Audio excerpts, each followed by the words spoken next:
નમસ્કાર વિદ્યાર્થી મિત્રો, સર્વ મજામાં હશો, કુશળ હશો અને આપણે જોઈએ આજે જે પરાજયની જીત ખંડકાવ્ય પ્રહલાદ પારેખ, કવિ શ્રી પ્રહલાદ પારેખનું આપણે જોયું, જેનો ભાગ 1 આપણે જોઈ ગયા છીએ અને આજે આપણે તેનો ભાગ 2 જોવા જઈ રહ્યા છીએ।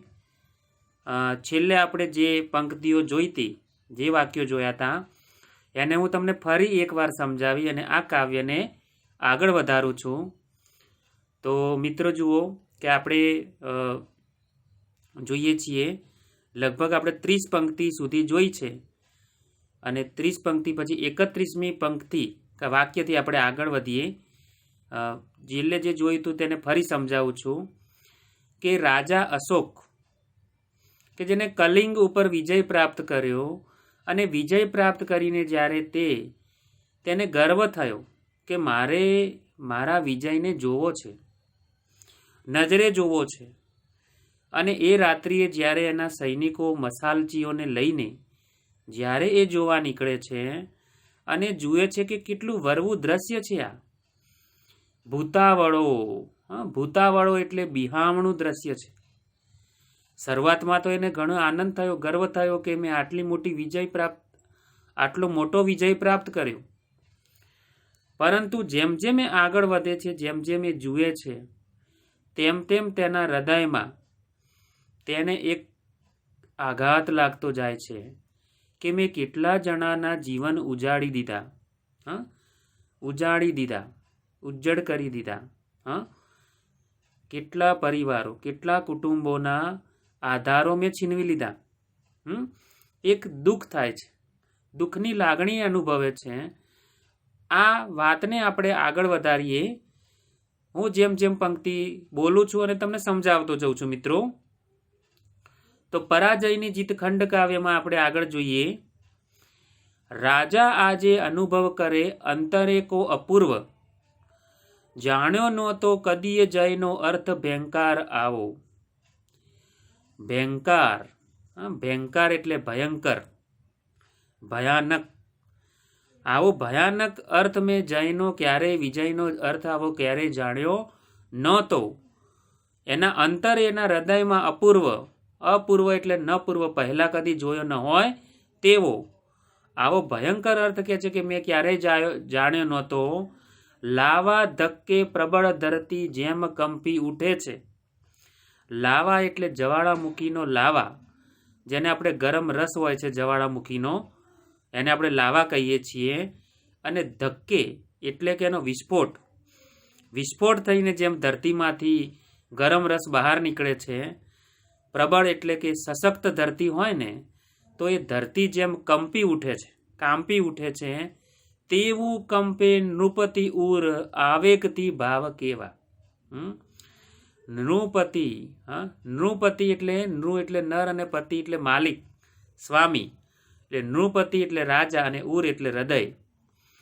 તો આ રાજાનું એવા આવેગથી હૃદય કંપી ઉઠે છે કે કેવા ભાવ હશે આ, એના હૃદયમાં કેવા ભાવ જાગ્યા હશે, બરાબર, કે ધરતી જેવી રીતે જ્વાળામુખીના વિસ્ફોટથી કંપી ઉઠે છે, એમ રાજાનું ઉર એટલે કે હૃદય અત્યારે કંપી રહ્યું છે।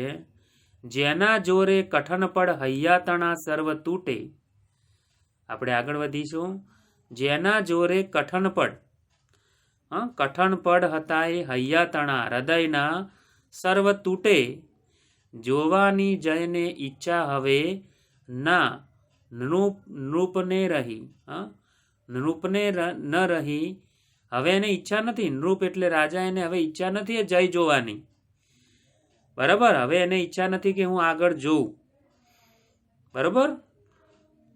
ઉર કે આંખ તેની આ શકે ના જીતને સહી, એનું ઉર એટલે હૃદય અને એની આંખ આ જીતને હવે સહન કરી શકે તેમ નથી, બરાબર।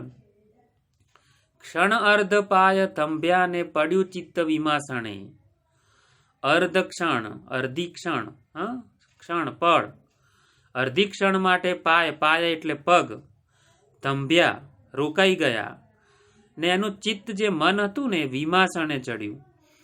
વિમાસણ એટલે પશ્ચાતાપ, બરાબર, વિમાસણ પશ્ચાતાપ, બરાબર, પરિતાપ, ચિંતા, બરાબર, એમ વિમાસણમાં પડ્યું. અને કહે છે, આદેશ આપ્યો, ચાલો સૌ શિબિરે પાછા. જ્યાં શિબિર તંબુ તાણીને યુદ્ધ કરવા માટે ઘણા સમયથી જ્યાં ધોભ્યા હતા બધા, ત્યાં કહે છે કે ચાલો બધા શિબિરે પાછા, ભૂપ આજ્ઞા પછી કરે. ભૂપ એટલે રાજા, નૃપ એટલે પણ રાજા, નૃપતિ એટલે પણ રાજા, આ બધા સમાનાર્થી શબ્દો છે. તો ભૂપ અહીં આજ્ઞા કરે છે કે ભાઈ સૌ શિબિરે પાછા ચાલો, ચાલો સૌ શિબિરે પાછા. ચલો હવે આપણે આગળ વધીશું મિત્રો. મસાલચીઓ સૌ મૂઢ થાતા. મસાલચીઓ સમજી ન શક્યા, કારણ કે કોઈ બીજો નિષ્ઠુર અને નિર્દયી રાજા હોત ને તો આનંદ મનાવતો હોત લોકોના મૃત્યુ ઉપર, મૃતદેહોના ઢગલા, સબના ઢગલા ઉપર તે આનંદ મનાવતો હોત. પરંતુ આ રાજા અહીં ગર્વની સાથે આવ્યો હતો, પણ અહીં ધીરે ધીરે તેને ચિંતા થવા લાગી, બરાબર. અને કહે છે કે તેની આ જે અલગ જે ભાવ જોવા મળ્યો બદલાતો, એનાથી સૌ મસાલચી જે મસાલ ધારણ કરેલા હતા તે મૂઢ બની ગયા, બરાબર. મૂઢ એટલે અજ્ઞાન, સમજી ન શક્યા. આમ તો મૂઢનો અર્થ થાય છે મૂર્ખ, બરાબર, પણ અહીં મૂઢ એટલે હવે ન સમજી શકે તેવા બની ગયા. ક્રિયા કશીએ સમજ્યા ન ભૂપની. આ રાજા શું કરવા બેઠા છે, એમના મનમાં શું ચાલી રહ્યું છે તે કશું સમજી શકે તેમ છે નહીં. પરસ્પરે ઇંગિતથી જ પૂછતા. જુઓ, અઘરો શબ્દાર્થ છે, અને જે અઘરો શબ્દ છે એવું તમને સમજાવું છું. ઇંગિત, ઇંગિત એટલે ઈશારો, સંકેત, બરાબર. પરસ્પર એટલે એકબીજાને ઇંગિતથી જ પૂછતા, ઈશારાથી પૂછે છે, સંકેત આપે છે. અરે થયું શું સમજે છે તું કંઈ? તું શું સમજે છે કે આ શું થઈ ગયું છે, બરાબર? તું કંઈ સમજે છે આ વાતને કે શું થયું હશે? આ રાજાને આજે શું થઈ ગયું હશે? અરે થયું શું સમજે છે તું કંઈ? આમ એકબીજાને, પરસ્પર એટલે એકબીજાને, અને ઇંગિત એટલે ઈશારા એટલે સંકેતથી પૂછી રહ્યા છે, બરાબર. તો મિત્રો આપણે આગળ વધીએ. ગયો શિબિરમાં હી ભૂપ આગળ કર્યા સેવકો. ભૂપ ફરીવાર શબ્દ આવ્યો છે, રાજા. શિબિરમાં હી, શિબિરમાં જ્યાં તંબુ તાણેલા હતા, નિવાસ જ્યાં એમને બનાવેલો હતો યુદ્ધ માટે થઈને, એ શિબિરમાં ભૂપ આગળ કર્યા સેવકો, આગળ સેવકો કર્યા અને એ પાછળ પાછળ જાય છે. અને શ્રમિત શીર્ષને કર્મહી ધરી બેસ્યો. અને શિબિરમાં જઈને શ્રમિત, શ્રમિત એટલે શ્રમ, અને શ્રમ એટલે થાકવું, અને થાકી ગયેલા શીર્ષને એટલે મસ્તકને, કર્મહી એટલે હાથમાં ધરીને, બેસ્યો એટલે બેઠો, બરાબર. બે હાથ મસ્તક પર રાખી અને આપણે જેમ કે કપાળ કૂટતા હોઈએ ને કે આ મારાથી શું થઈ ગયું, જો વિજય મેળવ્યો છે, જય મેળવ્યો છે, પણ જયની અહીં એને કોઈ ખુશી દેખાતી નથી, એટલે એને કર, કર એટલે હાથ, અને મહી એટલે માં, સપ્તમી વિભક્તિ છે, બરોબર. તો કર મહી, કર એટલે હાથમાં ધરીને બેસ્યો એટલે બેઠો છે રાજા. કર્યા નયન બંધ તોય અળગી કરી ના શક્યો. ભયંકર ભૂતાવળો વિજય દ્રશ્યની કિંતુએ. મિત્રો, આખી પંક્તિ હું તમને બોલીને સમજાવી રહ્યો છું કે એને આંખો બંધ કરી લીધી, પણ જે દ્રશ્ય એ જોવીને આવ્યો છે ને, એ દ્રશ્યને આંખો સામેથી દૂર કરી શકતા નથી. મિત્રો, આ એક ભયાનક દ્રશ્ય એમને જોયું છે, જ્યાં અનેક મૃતદેહો એવી હાલતમાં પડેલા છે કે કોઈ તેમને કોઈ પૂછનારું નથી, કોઈ ઉઠાવનારું નથી. આગળના પહેલા ભાગમાં આપણે કલિંગ નગરીનું એવું એક વરવું દ્રશ્ય જોયું. એનું વર્ણન અહીં પ્રહલાદ પારેખે બહુ સરસ રીતે કર્યું છે. અને હવે આપણે અત્યારે જોઈ રહ્યા છીએ કે આ દ્રશ્ય જોઈને જ્યારે શિબિરમાં પાછા ફરે છે તો થાકી ગયેલા શીર્ષ એટલે મસ્તકને કરમહી ધરી બેસ્યો, એટલે બંને હાથમાં રાખીને બેસે છે. બંને નયન એટલે કે આંખો બંધ કરે છે. તોય કે છે કે તે ભયંકર ભૂતાવળો એટલે બિહામણા દ્રશ્યોને, એ વિજય દ્રશ્યની એ કહેવાય કે બિહામણા દ્રશ્યો વિજયના એ અળગા નથી કરી શક્યો, આંખોથી દૂર કરી શકતો નથી. બરોબર, આગળ વધીએ. હજારો હૈયાને નિજ નિજ તની સૃષ્ટિ સહમે.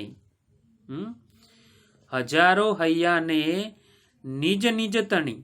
બરોબર, નિજ નિજ તણી એટલે પોતપોતાની. પોતપોતાની. જો શું કહેવા માંગે છે મિત્રો, આપણે આગળ વધીએ કે હજારો હૈયાને નિજ નિજ તની સૃષ્ટિ સહમે અરે સંહાર્યા ને જીવિત ઉર ખંડેર કર્યા. હા, જો શું કહેવા માંગે છે કે મેં શું કર્યું, તો એમ કે છે કે મેં હજારો હૈયાને પોતાની દુનિયા સાથે, બરોબર, સૃષ્ટિ સહ એટલે સાથે, દુનિયા સાથે મેં અરે સંહાર કર્યો. સંહાર કર્યો ને એમના જીવત હૃદયને ખંડેર કર્યા. ખંડેર એટલે જર્જરિત કર્યા. હા, ખંડેર કર્યા એટલે જર્જરિત કર્યા. મહત્તા એ મારી, શું એ મારી મહત્તા છે? એ મારી મહાનતા છે? વિજય મુજ એ મારો વિજય છે? પ્રશ્ન કરે છે પોતાની જાતને. શું એ મારો વિજય છે? ગૌરવ ગણું, શું એને મારું ગૌરવ ગણું? એને મારો અભિમાન ગણું, મારું ગૌરવ ગણું? અને એ ભૂમિની ઉપર જઈ મારો જય ચણું? અને કે છે કે એ ભૂમિની ઉપર જઈને મારો જય મનાવું, એટલે કે ચણું એટલે કે મારા જયની હું વિજય ગાથા લોકો સમક્ષ વર્ણવું, મારા જયને ચણું એટલે જય મનાવું. અજંપો ઉગ્ર રાજાના હૈયાને આજ રહે દમી. મિત્રો, આ જે અજંપો છે, બરોબર, ચિંતા છે, ઉચાટ છે, બરાબર, એ કે છે કે રાજાના હૈયામાં અતિશય ઉચાટ થઈ રહ્યો છે. બરોબર, રાજાના હૈયામાં અતિશય ઉચાટ થઈ રહ્યો છે અને એમને દમન કરી રહ્યો છે. દમી એટલે દમન કરી રહ્યો છે, એટલે એને દમન કરવું એટલે એને કાબુ કરવો. બરોબર, તો ઉગ્ર રાજાના હૈયાને આજે રહે દમી એટલે કે તેનું દમન કરવું, એટલે કે હવે તેને હૈયાને, તેના હૃદયને આજે કાબુમાં કરી રહ્યો છે, કંટ્રોલમાં લાવી રહ્યો છે. બરોબર, અહીંથી આપણે આગળ વધીએ મિત્રો. હા,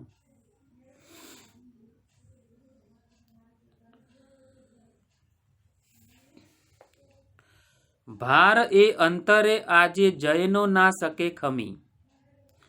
ઘડી ઉઠે ઘડી બેસે ફરે છે શિબિરે ઘડી. એનો જ જય આવ્યો છે આજ એના પરે ચઢી.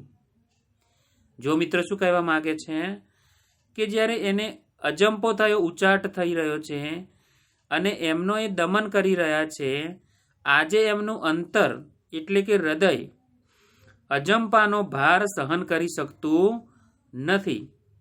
ભાર એ અંતરે એટલે હૃદયમાં આજે જયનો ના શકે ખમી શકતા નથી, એટલે સહન કરી શકતા નથી. ઘડી વાર ઉઠે છે એટલે કે થોડીક વાર ઉઠે, થોડી વાર બેસે, થોડી વાર શિબિરમાં આંટા મારે, આમ તેમ ફરે છે એટલે આંટા મારે છે, અને એનો જ જય આજે એના પર ચડી બેઠો છે. જય એમને પોતે મેળવ્યો છે પણ એ પોતાના પર હાવી થઈ ગયો છે. એનો જ જય આવ્યો છે આજ એના પરે ચઢી. બરોબર, હવે કે છે કે પોતાના ઉપર જ જય ચઢી આવવો એટલે કે પોતે જીત્યા છે પણ એ જીતનો કોઈ આનંદ નથી, એ જીતમાં પણ હાર છે એવું સમજે છે કે આ મારી જીત નથી પણ મારી હાર છે. બરાબર, તો આપણે આગળ વધીએ. શું કહેવા માંગે છે જે જીતે નવ જીતિયા મનુજના હૈયા નહીં જીત એ. જે જીતે નવ જીતિયા મનુજના હૈયા હૃદય નહીં જીત એ. હા મિત્રો, એ જીત નથી. હા, જે જીતથી મનુષ્યના હૈયા ન જીતાયા હોય, હૃદય ન જીતી શકાતા હોય, એ સાચી જીત નથી. હા, જે જીતે રચિયા મસાણ નવ એ સાચી કદી જીત છે. હા, જે જીતે મસાણ સ્મશાન. હા, જે જીતથી સ્મશાન સર્જાયું હોય. હવે સ્મશાનમાં કે છે કે લાઈન લાગશે, આટલા બધા મૃતદેહોને અંતિમ સંસ્કાર થશે, તો એક સ્મશાન કે છે કે રચાયું હોય, સર્જાયું હોય, નવ એ સાચી કદી જીત છે. એ કદી સાચી જીત ન કહેવાય.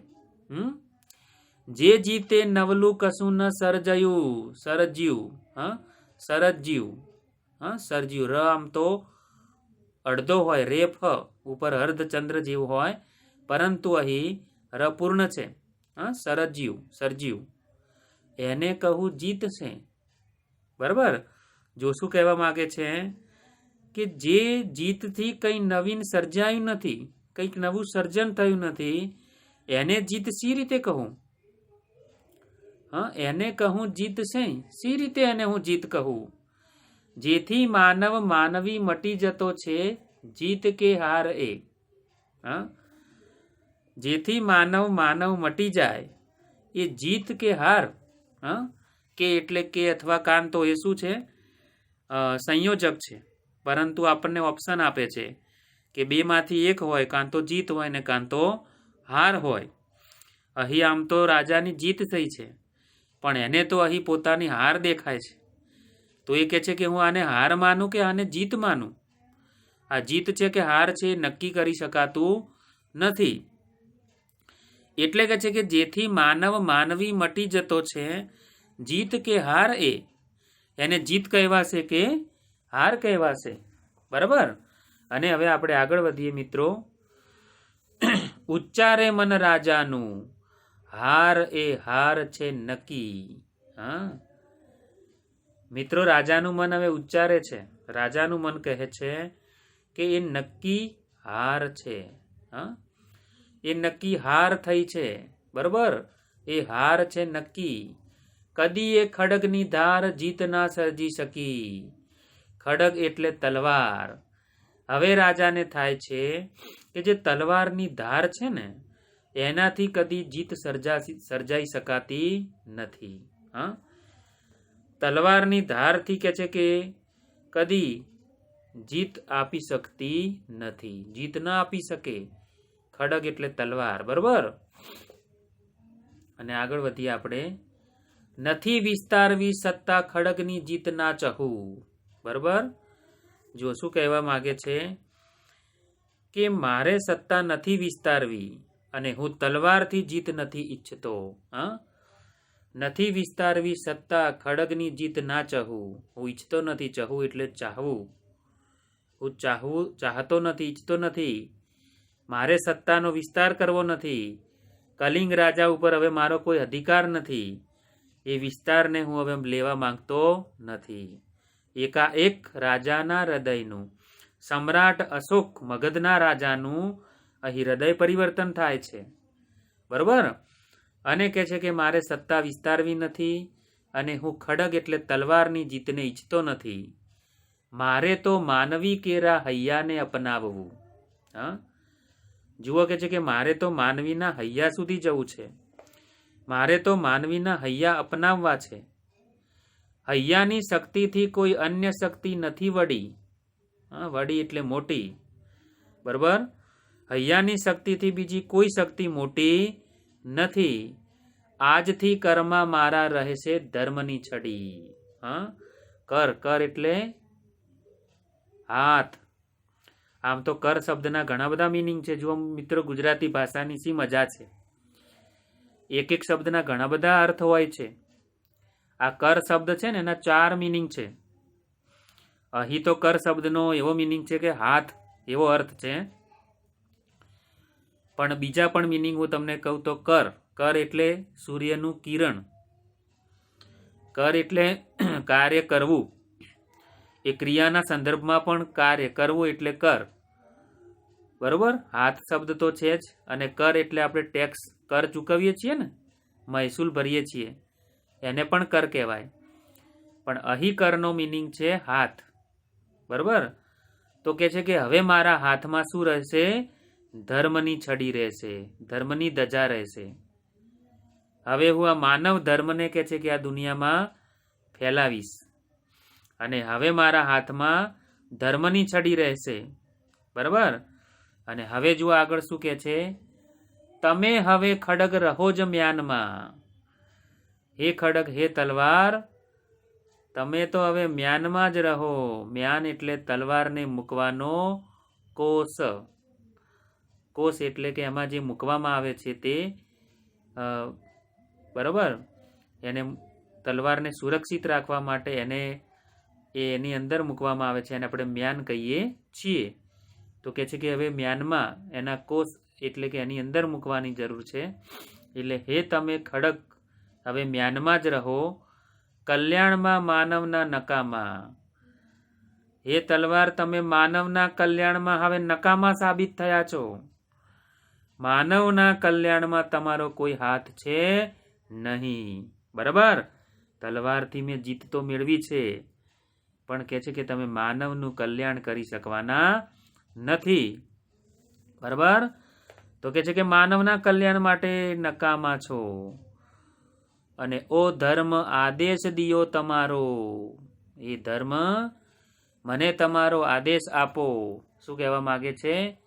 કે ઓ ધર્મ, આદેશ દિયો તમારો, તમે મને તમારો આદેશ આપો, ને એ જ થશે બસ માર્ગ મારો. અને બસ એ જ મારો માર્ગ થશે. તમે જે મને આદેશ આપશો એ મારા જીવનનો સાચો માર્ગ બનશે, સાચો રસ્તો બનશે, બરાબર. અને આગળ વધીએ. પૂર્વમાં તેજ કેરી ત્યાં દેખાઈ નવ મંજરી, બરાબર. મિત્રો આગળ વધીએ. આપણે શું કહેવા માંગે છે? પૂર્વમાં તેજ કેરી ત્યાં દેખાઈ નવ મંજરી, રાયના અંતરે શ્રદ્ધા નવા લય તેજ સંચરી.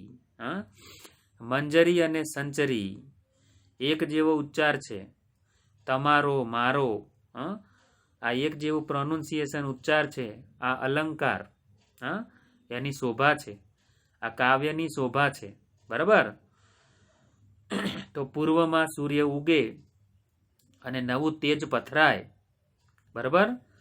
એવી રીતે કે છે કે ત્યાં તો પૂર્વમાં તેજની નવ મંજરી એટલે નવી કુંપળ. જેમ કોઈ નવું પર્ણ, નવું પાંદડું ઉગવાનું હોય ને નવી કુંપળ ફૂટે, એમ નવી કુંપળ દેખાઈ. અને રાય એટલે રાજા, એ રાયના અંતરે એટલે કે રાજાના અંતરમાં શું થયું? શ્રદ્ધા, જે વિશ્વાસ, શ્રદ્ધા છે, એ નવા લય તેજ સંચરી. એ નવા તેજ, નવ જાગૃતિ કે નવ ચેતના લઈને, નવા તેજને લઈને સંચરી. સંચરી એટલે સંચર કરવું, એટલે આગળ વધવું, બરાબર. તો સંચરી એટલે કે છે કે આગળ વધી, ઓકે. સંચરવું એટલે આગળ વધવું. તો નવા તેજ લઈને કે છે કે આગળ વધે છે. નવા તેજ લઈને તે સંચરી એટલે આગળ વધી, બરાબર.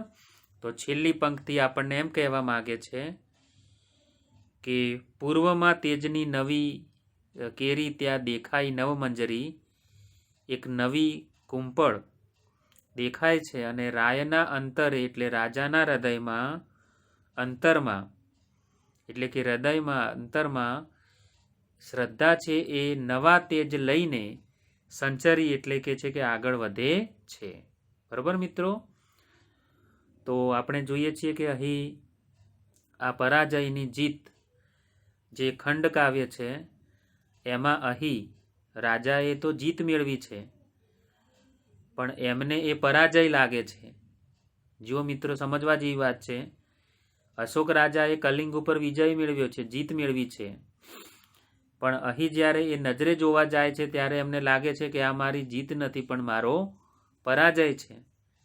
અને ત્યાર પછી તલવારને પોતાના મ્યાનમાં મૂકી દે છે, અને અહીંથી એ એમ કહેવાય કે હિંસાનો માર્ગ છોડી અને અહિંસાનો માર્ગ અપનાવે છે અને પોતાના જીવનમાં કરુણા અને દયા એવા સદ્ગુણોનો પ્રવેશ કરાવે છે અને બુદ્ધ ભગવાનના શરણમાં જઈ અને ભગવાન બુદ્ધનો બૌદ્ધ ધર્મ તે સ્વીકારે છે. આ હું તમને મારી રીતે વાત કરું છું.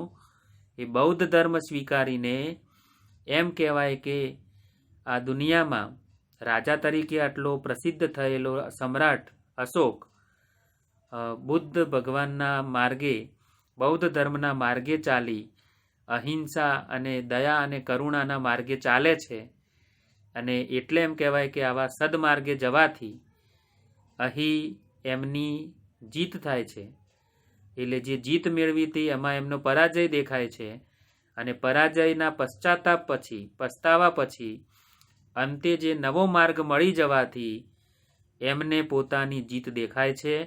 એટલા માટે આ ખંડકાવ્યનું જે ટાઇટલ છે, શીર્ષક છે, તેને આપણે પરાજયની જીત એમ કહી શકીએ છીએ. ઓકે મિત્રો, તો આ સરસ રીતે તમે આનો અભ્યાસ કરજો અને એનું વાંચન કરજો, એનો સાર વાંચજો, નવનીતમાં આપેલો છે પ્રમાણે, અને શબ્દાર્થ વગેરે લખી દેજો, એનું સ્વાધ્યાય લખી દેજો. તો સર્વ મિત્રોને મારા જય રાજારામ અને ખૂબ ખૂબ આશીર્વાદ.